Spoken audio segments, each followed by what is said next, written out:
I'm so glad you're here because we're in our final week now. But don't feel bad if you missed any of this. Let me bring you up to speed. We as a church have been talking about what goes on up here. If you've ever found yourself in a place where what's going on up here feels like it's off the tracks, worry, stress, tension, just the inner dialogue that goes on. If you've ever been at a place where you're like, I'm losing my mind, kind of, well, we've been talking about that. And so every location, Fellows RCMU, East, West, let's land this whole thing, I think perhaps with the most crucial conversation that we could ever have about what goes on up here.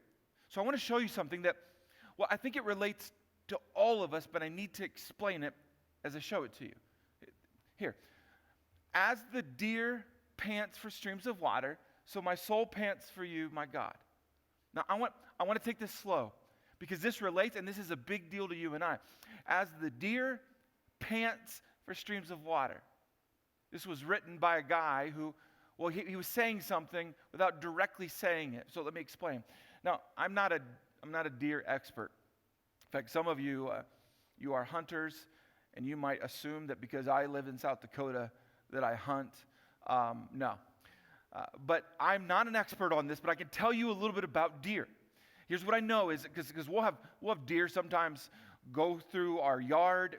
I remember the first time that I was near Pizza Hut in Rapid City, like where there's roads, right?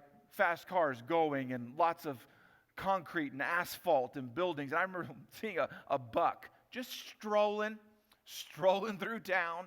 And for a guy who comes from Kansas and Indiana, like that's not normal, or that gets shot even in town. And I remember just watching deer just walk around as though they own the place. Well, I'm not an expert, but I can tell you that typically, the deer that walk through my yard, or even that you see walking through town, they're just strolling. They're not, as this says, they're not panting like a dog. If our dog hops off the couch, just starts panting.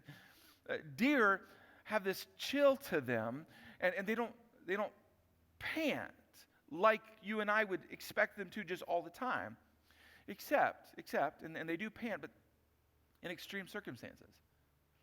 In fact, if you were to observe this, most of the times, if you ever see a deer panting, it's because it's been chased. It's been running extensively from someone or something. It's been trying to escape something, and then the deer will be panting. The reason is they don't have all the sweat glands like you and I have, and so they've got to expel this heat that's in their body. Now it gets even more detailed than this. Best estimates that if a deer is running from an enemy, that when it gets done with the chase, if it wins, okay, if it wins getting away, it will use at least 80% of its water inside its body. It's even been known, it's been documented that some deer will run from their enemy so long, they will actually run themselves to death. If you've ever watched any of the documentaries or things like that, where you've watched, even in Africa, a gazelle run from a lion or a cheetah, that immediately when they get done, just like deer here do, if they're running from an enemy, if they're being chased and they win and they get done, they are just trained, they just know it's innate in them to go look for water that they just depleted, or they're going to die. So when this says, as the deer pants for streams of water, you need to know what preceded that, what the writer didn't put necessarily exclusively in there. But what he's saying is the deer has been running from an enemy. The deer is being chased. And I think this is where you and I relate. Because I would tell you, and I think you know this, we have an enemy. And if you're like me at all, you've had, I don't know how long you want to say, if you've had a day or weeks or years or seasons where in your head it feels like you're constantly running, constantly dwelling on what's going on in your life, and it feels like at every turn you've got an enemy going after you, and the enemy could be a lot of different things, a lot of things that you could I don't know what to do with this, but we have this enemy that feels like is consuming us up here. And as you wrestle with things like tension, stress, when you wrestle with life and it feels like someone or something is against you, you've ever felt like that? I mean, if you have, you're not alone.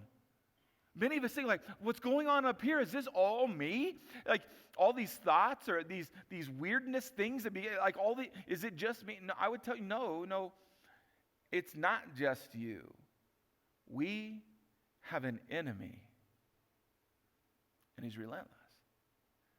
In fact, I can share with you some of the observations, just a few of the observations that people in the past have made.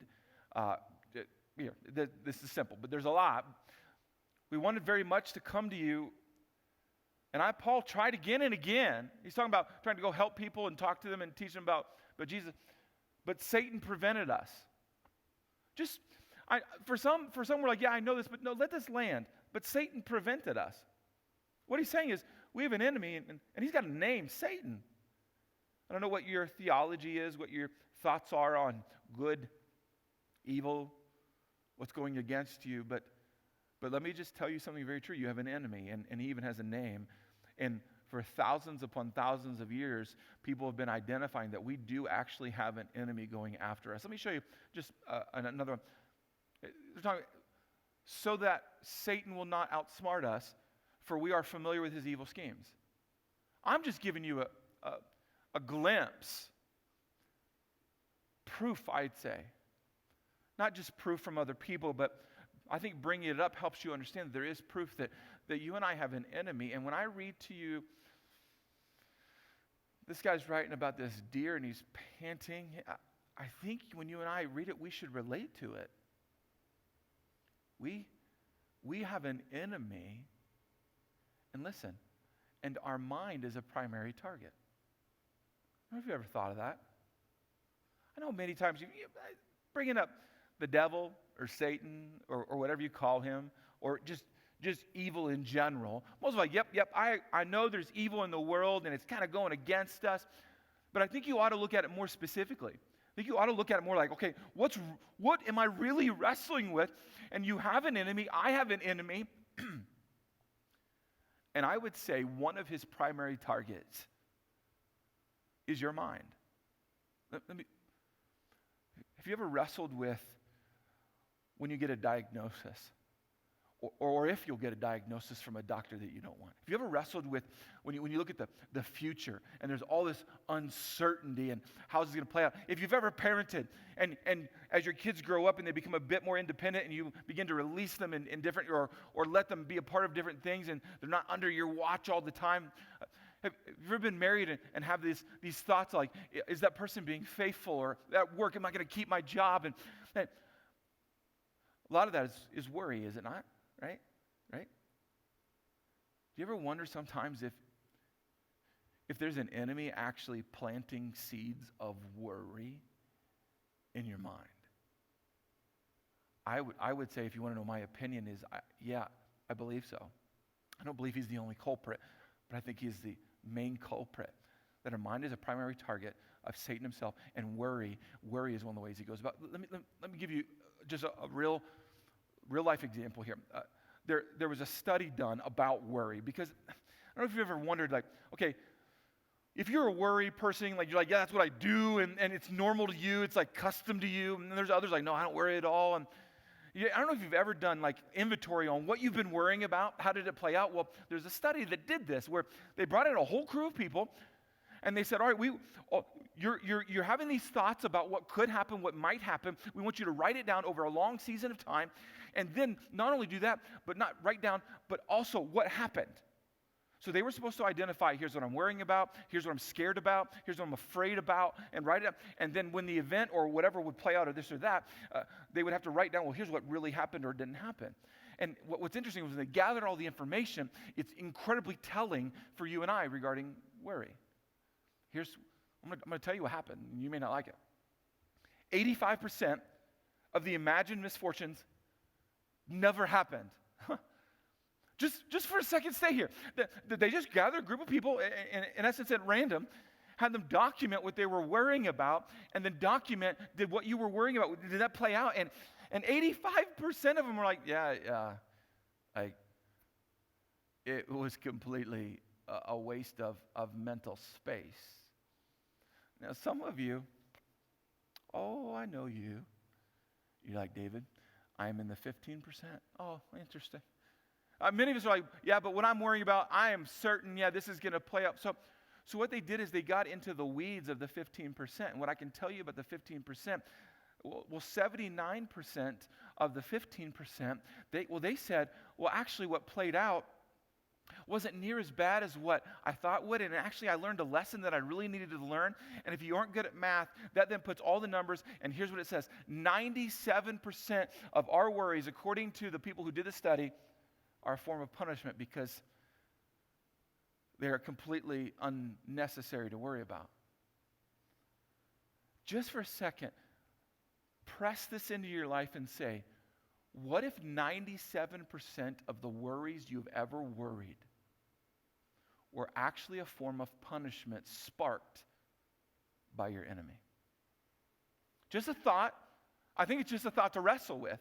I think it's something that you and I ought to consider going, what if what I'm thinking about and consumed by and concerned about and uncertain about and afraid about and worrying about, and worry is just one example, but what if you and I, all this stuff going on, what if it's a way that the enemy's trying to punish us so we do not think like we ought to, so that we don't love God with all of our minds, so we don't love each other well? 97% of our worries, simply punishment. So in this final weekend together, what do we do about the war of our mind? Like, what do we do about the enemy? That it's not just us, it's not just the people we work with or go to school with or are around that we have this evil enemy. What do we do? Well, I can show you what to do, and I think it's profound. Let me walk you into this. Don't worry about anything. Before you're like, oh, don't, just stay with me. Don't worry about anything. Instead, pray about everything. Tell God what you need and thank Him for all He has done. Then you will experience God's peace, which exceeds anything we can understand. That sounds cool. So I highlighted this part. His peace will guard your hearts and minds. Don't miss this. This is a big deal. As you live in Christ Jesus. I don't know if you've ever thought about this. I don't know if you've ever contemplated this. Okay, maybe you've been around church and you're like, man, no, I'm not supposed to worry, so that's like the answer. Pastor got up. Man, I got all this stuff going on in my life. It's just rolling around in my head. I've got this relationship. I've got issues. I got financial this, and I'm not sure what's going to play out in the job, and I don't know which decision to make. And we're literally leaving the tracks, and we don't know what's going to happen. And then the pastor gets up and says, hey, don't worry. Okay, thanks a lot. When in this is powerful what God has to teach us. And that last part, if you read it too quickly, you miss it. You completely miss it. What it just said regarding our mind, peace is a security guard for your mind. Have you ever thought about if you have an enemy who's going after your mind, who has actually decided one of his main targets is your mind? Have you ever considered this the option that if you have a threat that you should hire a security guard? I mean, just think about it. I don't know if you've ever had like your house robbed or your business robbed and you're like, man, we should have cameras, right? Cameras are kind of like the new security guard. They're like the way that you and I are able to see what's going on and understand what's happening and what's not happening. And have you ever thought about peace being that kind of thing for you? To where you don't have to feel like you have to control everything and be involved in everything, so you're running yourself just completely exhausted. So I've shared with you, many of you know this, that we have a newborn in our home. His name is Bo. He's awesome. But we're experiencing something that we've never experienced before. I mean, he's our fourth kid. The three previous kids, so when they would wake up or whatever was going on in their room, What we had to do, this is so old school. Just listen to this. Some of you are like, I don't even understand what you're saying. When we would hear our kid cry, we would have to get up. Yeah, we'd be in a chair or in a bed. We had to get up and go to the room, open up the door, and look. I know, old school, right? You're like, man, how old are you?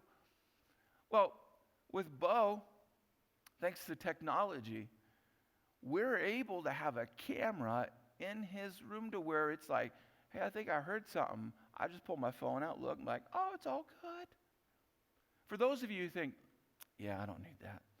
My kids, when I put them to bed, everything's just going to be perfect. Well, I thought I'd help. If you just go to YouTube for a little bit, you're going to find out why every one of us, I think, need to put cameras in our kids' bedrooms. Take a look.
You gotta love technology a little bit, huh? Peace is the security guard for your mind. Just for a minute, walk this out, because look what technology has done for us. Where there is this, what we used to have to go to and exhaust ourselves to do, we just have this peace of mind just happen, right? Well, what if this walks out so much further, so much deeper than a security camera or nursery camera? And I think it does. You can guard your mind. Your mind doesn't have to be consumed with what might happen, what they could say, what might play out, how this is doing or how poorly this is doing. You can have a guard for your mind. And according to what we learn from God is that peace is this security guard that's there to protect. But so you need peace. You want peace. I think you crave peace. I crave peace. But can we admit that peace takes a little bit of work to get? Because it's not just like, oh, I'm supposed to have peace. I got it. No. What I read to you actually contained how to, in essence, hire peace for your security guard. Let me bring back to it. Don't worry about anything. Instead, pray about everything. Tell God what you need and thank Him for all He has done. Now, if you read this at surface level, it might come across right now that I'm telling you, if you worry, just pray. Well, praying is good. Conversations with God, come on. They should be regular all throughout the day, even the night. But I think it's deeper than this. I don't think when this is being shared with us that it's like, hey, there's this one. No, I think it's a bigger conversation, not just about prayer. I think this is talking about worship. I think this is talking about not just a conversation, but deeper than that, that if you and I want peace, then we need to learn to worship, because worship can bring about the peace. Now, there's a lot of different forms and definitions of worship. Some of you right now go, oh, worship, like music, right? Music is not the only way to worship. In fact, let me show you a definition we've used before. To honor with extravagant love and submission. When you think about Worship. This is why right now you can take this. You can worship another person. You can worship a car. You can worship really anything that you want. Well, what we learn from God is if we want peace in our lives, that we need to walk out worship in our lives. And we honor him with extravagant love and submission. In fact, let me take you back to where we started. Remember the whole deer verse? As the deer pants because it's been chased by an enemy, by some sort of a threat, and it's now exhausted and in need of water, so my soul pants for you, my God. So my soul needs to be with you, God, so that I can get replenished. God is the source of peace, of refreshment that your soul and your mind and your body need. God, worship of God. Let me go straight at it. Here's what I want you to get. The war of the mind requires worship from the heart. We haven't talked about this yet in the series. We haven't gone after this, and I think it's so critical because many of us are misinterpreting even what this says. And many of us are thinking, I've got this worry, this issue, so I need to get it resolved, and then I can go to God, or then I can have peace. No, I'm telling you, the way to get peace, the way to hire peace, to guard you, to actually go after this, is to worship God, to learn that worship of God is a major portion of this, and it's not just about music. In fact, let me share some history with you. If you were to look at the beginning of humankind, the beginning of creation, it's detailed in the Bible, and it goes through the different days that God created. And the way it works out is there's 7 days detailed in the account of creation. The first 6 days, creating was happening. Most of us know this. The first 6 days are a big deal. It's when the work was being done. In fact, the sixth day is considered the day of finishing, even to the point that if you were to walk this out and get really nerdy on this, Jesus was crucified on the 6th day, where he said, "It is finished." His work was finished on the 6th day. Days 1 through 6, where we get our work done. We do what needs to be done, and it needs to be finished. And that 7th day, what God modeled to us was a separate day, a special day. If you read in the Bible, you'll see a word called Shabbat. It's translated Sabbath. Perhaps you've heard of the word Sabbath. It's a day of rest. Now, for many, we almost get so legalistic about this, and we interpret this as like, oh, I know this. This is the day that you go to church, and that's all that it is. It's bigger than that. Some of us interpret it, oh, this is the day that you're not allowed to do anything at all. You sit in boredom. You're not allowed to do nothing. Just sit and stare at the sky. No, it's bigger than that. It was designed as a day for you and I to rest, but maybe not rest like you and I think about it. Rest in the sense of your soul, your mind, your body needing to be replenished, needing in essence to walk up to the water and drink from the water because you desperately need it. And God was giving us a model on how to live life where he literally said, he's saying, all right, life is going to be crazy. He knew it. So he's like, all right, you're going to have these moments where your mind is going to be running and be worrying and be consumed, and you've got an enemy that's coming after you. And so I'm going to design something for you so that you don't have to give in to the enemy and lose to the enemy. And one of the greatest gifts God has ever given us is you need a day a week. I would say you need. I'm not using that word lightly. You require actually a day of rest a week if you're going to win at life, if you're going to have a satisfying life. And he gave us this model, and I wonder if you've been following it. I wonder if you've been trying to worship God, though, on the run when you need to stop. It's a great model. And many of us are like, well, I'm not doing that model. Well, if worship is absent,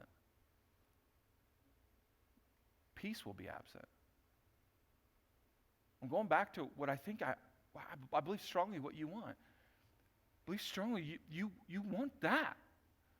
You want your mind on the tracks to where no matter what comes your way, circumstances, amazing ones or horrible ones or mediocre ones, what about living each day where this stays on the tracks and you have peace? I think you want it. You need worship. What happens if worship is absent? Well, if worship is absent, you'll likely begin to wake up each day immediately consumed with all the problems that you have. That sounds miserable, but I know that's what many of us are doing. You wake up, in fact, some of you are even dreaming about your problems. If you're not worshiping, you're going to struggle having peace. Many of us are in relationships where all we do is think about them and how do we get that person doing what they should be doing, and they're not doing what they ought to be doing, and it consumes us. Without worship, you're not going to have peace. You're going to be a control freak. If finances are something in your mind where you're like, how do I, I don't know how to do. Without worship, it's going to be difficult. I want to take you back. I've been reading you some things in what's called Philippians. It was a pretty powerful letter written to a church. And now, dear brothers and sisters, one final thing. Fix your thoughts on what is true. I want you to think in this context. We're talking about how do we have peace in our minds? How do we actually win this battle? Fix your thoughts on what is true and what is honorable and right and pure and lovely and admirable. Does that not sound like worship to you? The extravagant love and submission, putting our minds and our thoughts on stuff that's what should be. Think about things that are excellent and worthy of praise. There it is, spelled out for you. Keep putting into practice all you learned and received from me, everything you heard from me and saw me doing. And there you go. Then the God of peace will be with you. You and I have an enemy. And if you've wondered where a lot of your fears, a lot of your worries, a lot of your tensions are coming from, Satan's going after your mind, and you and I need to fight this with worship. Let me show you another. This is good. We demolish arguments. I love the word demolish. I mean, does that not sound like, and think about arguments, yeah, this could be from someone else, but it also can be what's going on in your head. These arguments that you have that before you even meet with the person or after, and you're like, we can demolish the arguments and every pretension that sets itself up against the knowledge of God, what God knows and what He passes on. And we take captive every thought to make it obedient to Christ, what Christ has actually said. Let me tell you something about Satan. Satan is relentless. Satan hates you. Satan will not give up on trying to get you, get me, get our church, get your kids, get your family, get our nation, get our world. He is relentless. He is cruel. He is evil.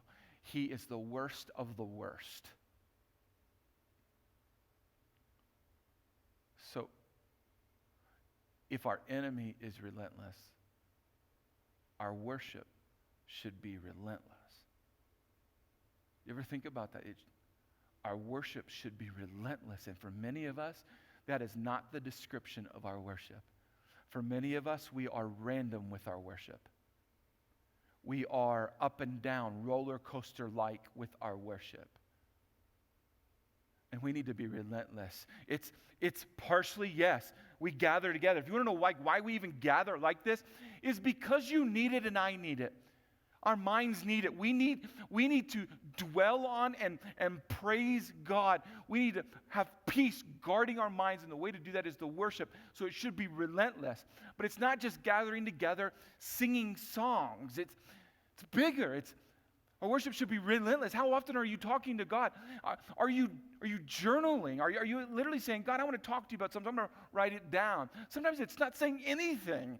It's flat out meditation where you sit there and you don't talk to God. You let him talk to you, and it's just still. I think many of us don't have that stillness in our lives. We refuse it and we let other things speak in constantly. Our worship should be relentless if our enemy is relentless. Relentless. That means our circumstances don't control us. Our circumstances don't tell us what we're going to do with our day or what we're going to dwell on. No, we're relentless. We say we worship, and we worship all the time. Jesus played this out.